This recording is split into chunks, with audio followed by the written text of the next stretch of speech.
讲到本台湾当沙皮嘅东东，晶片仪表才啲小事，唔过问题冇。台湾还有一项轻沙皮嘅东西，也就是世界客家研究。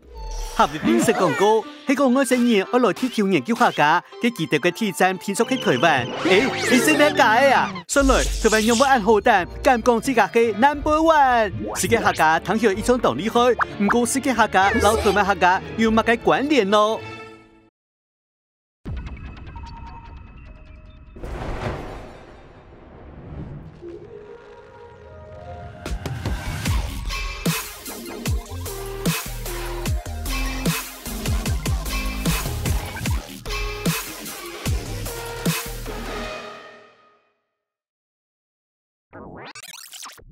客家嘅教者遍布世界各地，嘅世界客家研究就會對世界嘅角度認識客家朋友。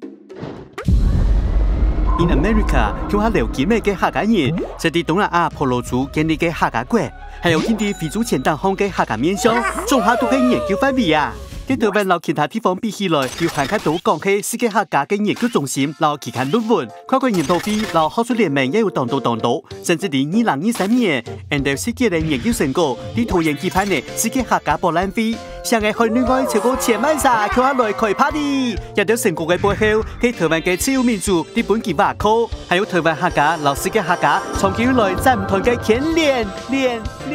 上喺啲日本時代，前台灣民主國副總統邱逢甲嘅拉嘢喬任台，老客家青年喺日本成立嘅東南學會，寫一篇審評日本嘅稿子，一篇叫你準備出台普書，培養反殖民嘅力量，移民到阿根廷嘅客家人，在台同年間前支持民農反水庫運動，這是當年陰陽路燈天數民農，我係民農嘅行業。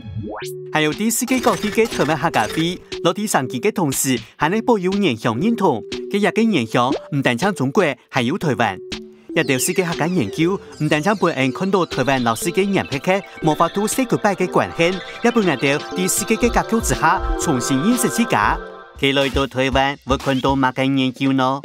早期台灣嘅客家研究強調經驗傳承大眾化，冇做大地看向大海嘅那一片啊！喺孫中山、文天祥，還有馬薩都係客家人呢。一啲研究創作嘅，我哋都係中原來嘅想象，一般當到客家人對自家嘅文化以為認同。唔過都係本土化運動嘅1980年代，一世紀客家研究發現唔錯，過去嘅中原論述有意圖嘅唔錯㗎。再加上以台灣客家為核心嘅關懷出現呢，各種研究中心就對當然嘅中原，盡到發現腳下土地嘅故事。對客家風雲雜誌到總修正為書嘅台灣客家公共事務協會，做一個以台灣文化為榮嘅新客家人，都看到台灣客家轉向重視自身嘅土有性。時間經驗21世紀嘅近百年，台灣社會見到見在外頭老世界嘅連結，世界客家嘅研究都好分解嘅一種嘅效力。客家嘅全球移民，本人看到客家兒童之後嘅萬千樣貌，一等研究本人發現，台灣客家老世界客家嘅窮樣老冇窮樣，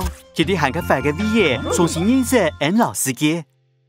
這裡關於講到呀，對客家研究嘅轉變，人哋看到嘅客家族群對其愛嘅抹殺嘅過程。可能按樣嘅談論，喺未來還能唔會停下來。不過，喺無缺用視覺嘅切換和類似當中，就得聽出外頭見來見接近問題嘅答案咯。客棧，哈哈，下點，你真來了。